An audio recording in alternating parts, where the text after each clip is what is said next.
Financial experts Gene Marks and Elliot Miller joining us tonight with their takes on this new development. Thanks for coming in, guys. Hey, Joyce. All right, Gene, so what does it mean for moving the talks forward? Is this good news? Well, I mean, any news is good news when they're going to try and come to some kind of resolution on the fiscal cliff. And I don't think, Joyce, that anybody was expecting, or nobody was expecting that the Republicans were going to cave a little on these tax increases.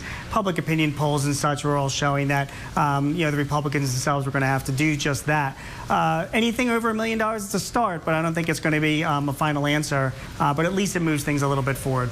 I think it's good news. I think it's, it's the first concession that Republicans have made on marginal tax increases.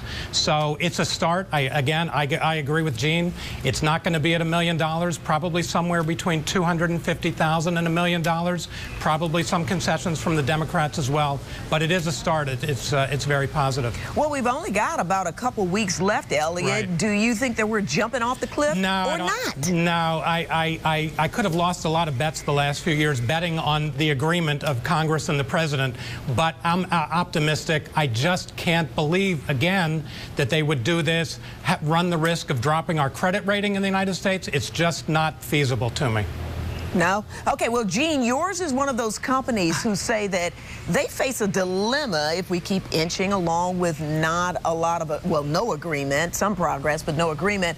So there are companies that face a dilemma about what to pay workers when, you may not know how to calculate the taxes in their paychecks. Right. Are you one of them? Yeah, we are. I mean, specifically for somebody that's getting a paycheck now, I mean, Social Security taxes should be 6.2% of your paycheck, and they've been 4.2% of it. So will that number go back up to 6.2% of it as these discussions go back along? We have to wait to see. And that affects everybody's withholding. Because remember, if you make $50,000 a year, that increase could turn into an extra $1,000 in taxes that you have to pay. So those are one of the things that are kind of holding things up. I mean, Joyce, the issue with the fiscal cliff, though, is a lot bigger than that. But those are some of the minor issues that a lot of business people like me are kind of waiting to see how they're going to be resolved. Well, Elliot, a lot of people are probably wondering, what should I be doing? Should I be checking my 401k? Should I do nothing? What?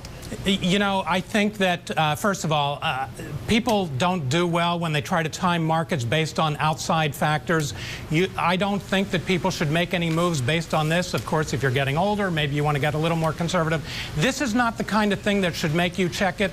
Again, we had the debt ceiling talks. The market dropped drastically, but it's much higher now than it was then. It's up 120% since the low in March of 2009. I can't say what the next few months will be, but it's really hard to do that. All right, we will just have to wait and see and hope for the best. Gene Marks, president of the Marks Group, and Elliot Miller, Fulcrum Securities. Thanks, guys, for coming in. Good to see you tonight. Thanks a lot, Joyce. Good to see you. Well, a tragedy like the one in Connecticut is hard for anybody to understand, but how do you continue that conversation with your children next? What psychologists say parents should do to make sure their kids can better understand the magnitude